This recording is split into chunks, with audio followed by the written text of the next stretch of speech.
¿De dónde vienen ustedes, amigos? Yo de San Antonio de los Altos. Porque se había dicho que no utilizaron autobuses para venirse para acá y sí vemos que hay autobuses para venir. Autobuses de las universidades. ¿Ese es un autobús de la universidad? Los estudiantes lo pagamos. ¿Cómo pagaron eso? Con nuestro dinero. No nos está pagando nadie. Y por algo te digo, ¿Nombre y apellido? Gustavo Sánchez. Gustavo, pero se había dicho que no habían utilizado autobuses para nada. ¿Cuántos hay aquí? 4 autobuses. 4 autobuses nada más. ¿Por qué no la reforma? ¿Por qué no a la reforma? ¿Por qué? Porque yo no apoyo la sinvergüenzura de este gobierno. ¿Más poder para Chávez? No. ¿Hasta cuándo más poder? ¿Pero no crees que hay ciertos artículos que de una u otra manera dan mayor participación a ustedes los universitarios? No, eso es mentira. ¿Por qué? Porque no nos han dado la respuesta que nosotros pedimos. Al TCJ. ¡No lo pagamos! ¡No como ustedes, que se los compran! ¡Tienen a los empleados públicos comprados! ¿Nombre y apellido? Mariana. Soy Víctor Figueredo. No estoy de acuerdo con la reforma por muchas razones. No estoy de acuerdo con que se viola el derecho a la propiedad privada. En el artículo usted dice que no se viola, pero el gobierno puede elegir con cómo tú vas a utilizar tu propiedad privada. ¿Pero no crees que hay ciertos artículos que le dan mayor participación a los estudiantes dentro de las universidades? Ok, yo estoy de acuerdo con unos artículos, pero se debió votar artículo por artículo. No nos debimos votar por bloque, eso es un error. Hay artículos que nos importan, pero hay artículos que no. Por eso le decimos que no a la reforma, no a toda la reforma. Perdón, señor. Señor, ¿qué es lo que dice usted? Amigos televidentes, ustedes observan las agresiones de un ciudadano que acaba de golpear el micrófono de Venezolana de Televisión, nosotros cumpliendo con nuestro trabajo. Una como agarran los micrófonos, amigos televidentes, acá al frente del Parque Central, el grupo de estudiantes universitarios. No toque la cámara, amigo, no toque la cámara.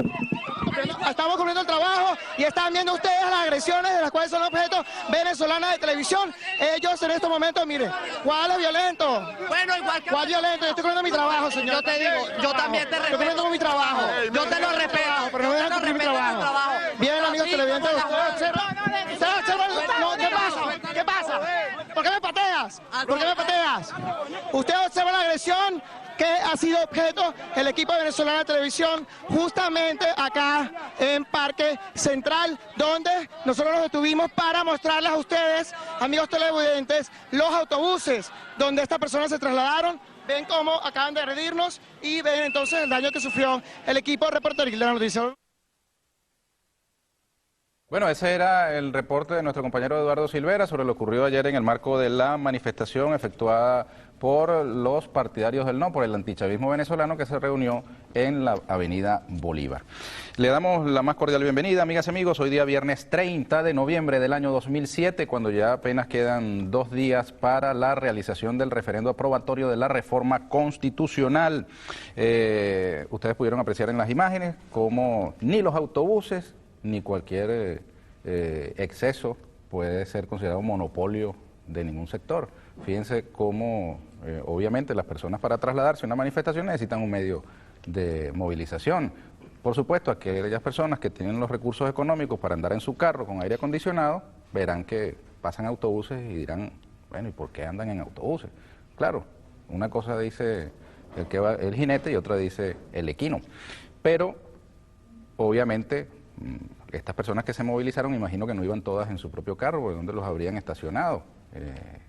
Tampoco todos venían de Caracas, como en efecto estos muchachos confiesan que venían en un autobús de la universidad desde San Antonio de los Altos, una movilización nacional. De todas maneras, las movilizaciones nacionales son reflejo del universo que está convocado a votar, porque si fueran lo que vamos a hacer los venezolanos el próximo domingo, elecciones del alcalde de Caracas, eso podría ser un espejismo, pero estamos frente a una convocatoria nacional. Todos los venezolanos en edad de votar e inscritos en el registro electoral están llamados a movilizarse a los centros de votación y también a las manifestaciones políticas. Para el día de hoy le toca su turno al chavismo, a los militantes de la Revolución Bolivariana que respaldan al presidente Chávez y a la reforma constitucional, y cada quien podrá apreciar entonces las diferencias entre una manifestación y otra. La violencia que se expresó en las patadas propinadas a nuestro compañero Eduardo Silvera, pues también están allí para la reflexión de quienes a través de los medios de comunicación suelen atribuir la violencia, el monopolio de la violencia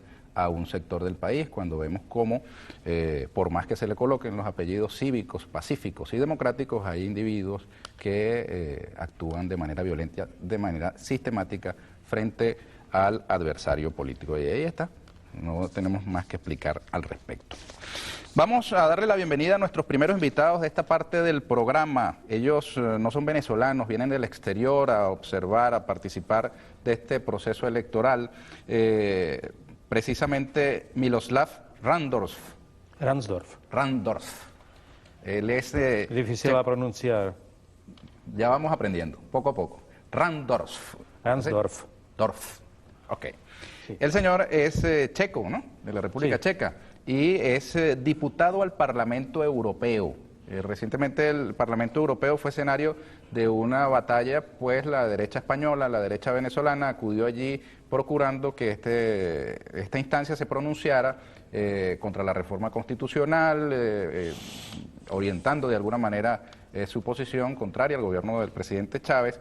Sin embargo, esa iniciativa fracasó allí en el seno del Parlamento Europeo y también en la Comisión Europea y otras instancias, tal como nuestro embajador Alejandro Fleming, embajador ante la Unión Europea, nos ha estado informando en estas últimas horas. Demos la bienvenida también a Francisco Palacios. Él es español, es profesor de Derecho Constitucional y Teoría del Estado de la Universidad de Zaragoza. Le damos también la más cordial bienvenida y su presencia aquí está más que justificada por su doble condición, experto en Derecho Constitucional y español. Pues recientemente las relaciones entre Venezuela y España han entrado en el congelador tras aquel ¿por qué no te callas?, que el rey Juan Carlos ha proferido hacia el presidente Chávez. Bienvenido también, Palacios. Gracias. Vamos a hablar obviamente del proceso en el que estamos envueltos los venezolanos. Yo antes de proceder a la entrevista, les pido que me disculpen unos segundos y mostrarles la prensa. Quiero hacer ejercicio de mi derecho a la libertad de expresión para expresar algunas cosas a título personal, frente a la cita electoral a la que estamos convocados los venezolanos este domingo. Recientemente, esta Constitución ha sido objeto de los más variados elogios de parte de distintos sectores de la sociedad venezolana. La única Constitución venezolana, y tal vez una de las pocas del mundo, el profesor Palacios podrá corregirnos más adelante, que ha sido aprobada en referendo popular. Esta otra Constitución, que estuvo vigente 40 años, la Constitución de la República de Venezuela, sancionada en 1961, fue aprobada sencillamente por el Congreso de la época. No fueron las élites políticas, no el pueblo venezolano el que de manera directa y secreta se pronunció sobre la vigencia de ese texto constitucional. Ahora bien, es reconfortante porque los enemigos de esta Constitución, que incluso el 11 de abril del año 2012, el 12 para ser más exactos, la derogaron entre aplausos cuando la declararon suspendida, o mejor dicho, la declararon vigente en todo cuanto no colidiera con el decreto de Carmona. ¿Recuerdan eso? Pues bien, esos señores que tenían esa postura hoy día celebran esta como la mejor Constitución del mundo, señalando que esta es la que debe estar vigente, que en ella se preservan nuestras libertades, y eso nos llena de regocijo a quienes votamos por el sí a la aprobación de esta Constitución. Hemos visto también, el día de ayer yo les presenté los recortes de prensa de cómo todos aquellos que aparecen hoy enfrentados, no todos aquellos, pero buena parte de los que aparecen enfrentados a esta Constitución, se opusieron a ella. Ayer, precisamente Julio Borges, coordinador de Primero Justicia, dijo aquí en este programa que Primero Justicia no había llamado a votar por el no a esta Constitución, y luego al día siguiente nos quedó la curiosidad, pues que pensamos que nuestra memoria nos estaba traicionando, y no. En efecto, Primero Justicia, sus actuales dirigentes llamaron a votar contra esta Constitución. Es más, decían que el sí se asociaba a la alegría y el no a la amargura. Es decir, que quienes votamos por esta Constitución éramos unos amargados. Pero bueno, amargados o no, esta es la Constitución vigente y estamos sumamente contentos de que hasta sus adversarios ahora la reconozcan. Sin embargo, observando la evolución del proceso político venezolano, uno se da cuenta de que esta Constitución está definitivamente amenazada. ¿Por qué?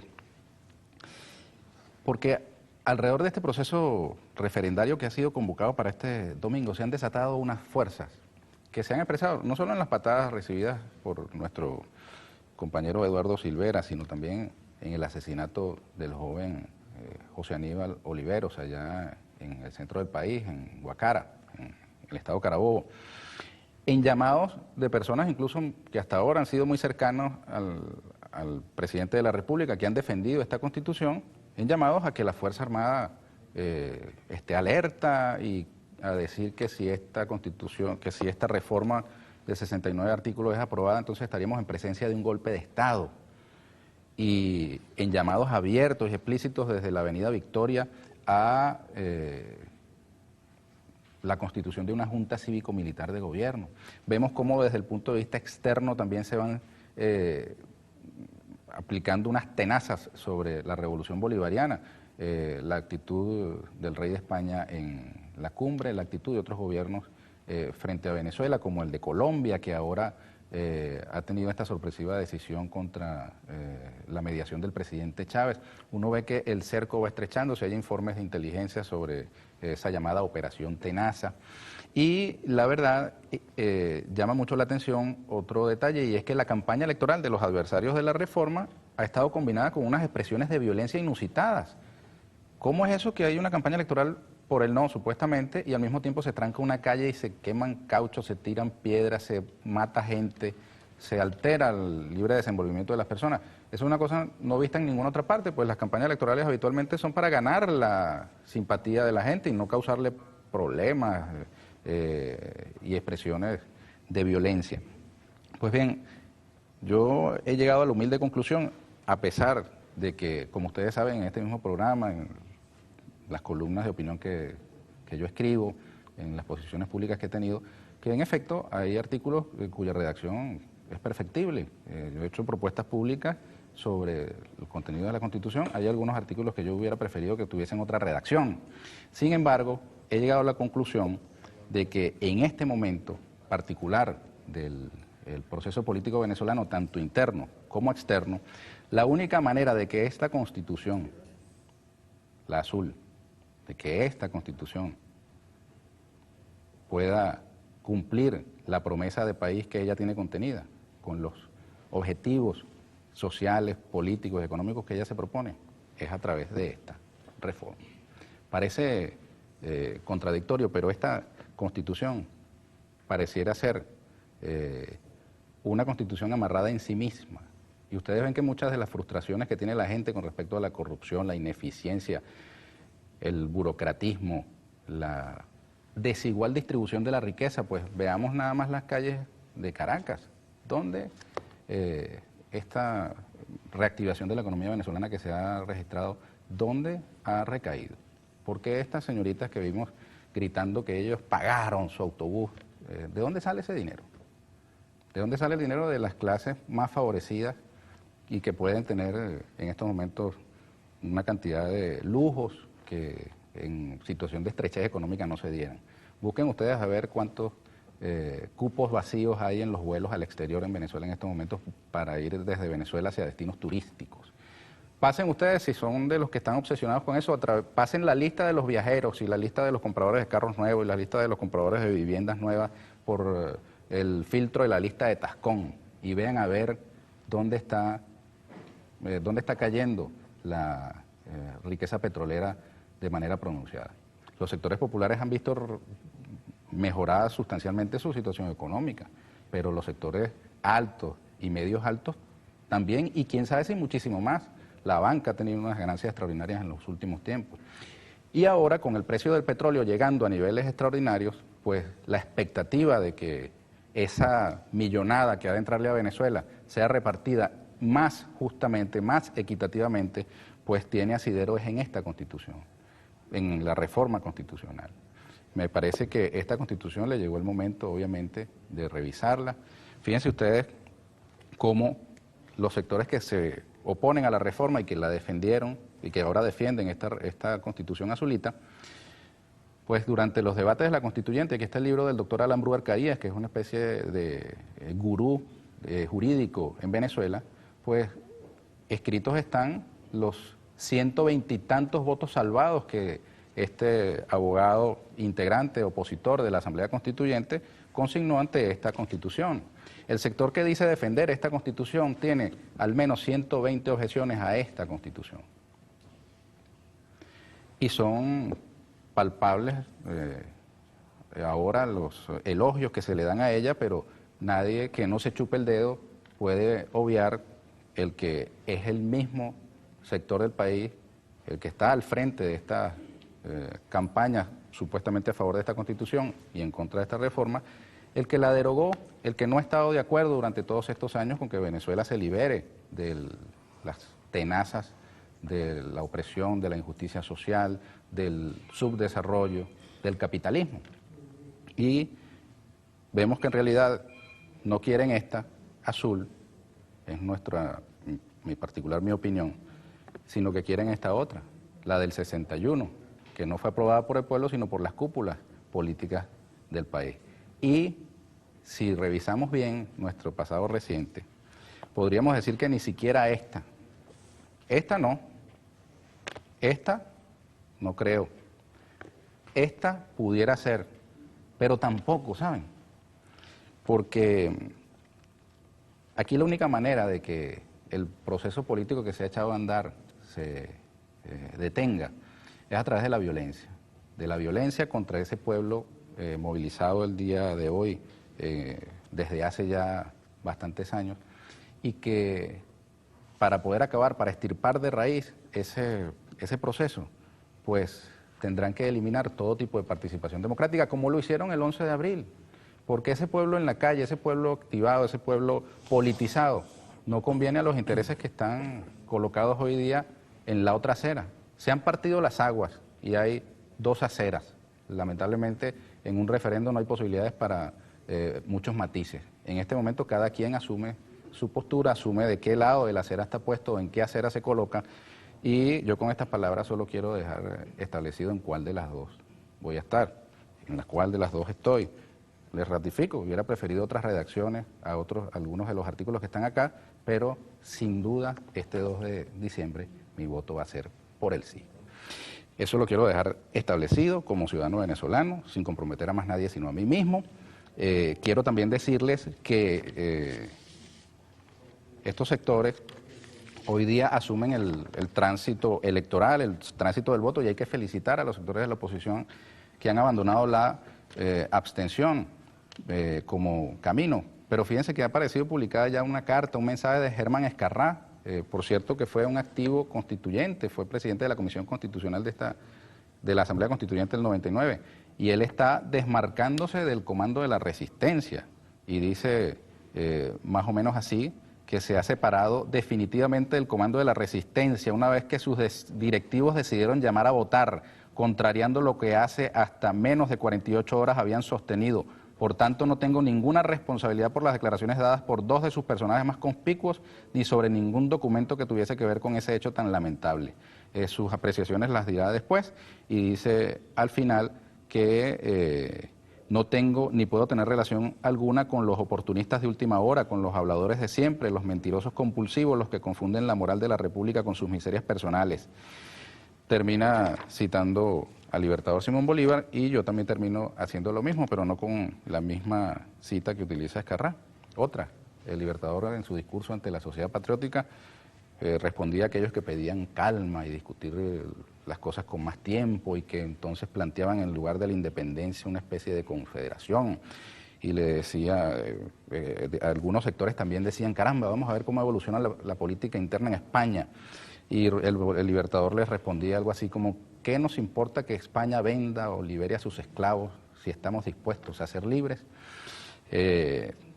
Algunos dicen que los grandes proyectos deben prepararse en calma. 300 años de calma no bastan. Y llamaba el libertador a decir, pongamos sin temor la piedra fundamental de la libertad suramericana. Y culmina con una frase que está hoy más vigente que nunca: vacilar es perdernos. Así que cero vacilaciones. Hoy hay una movilización de los bolivarianos. Nos veremos allí en la Avenida Bolívar y el domingo 2 de diciembre en los centros de votación. Me callo la boca, me vuelvo a mi rol de periodista, pido la pausa y venimos enseguida con nuestros invitados del día.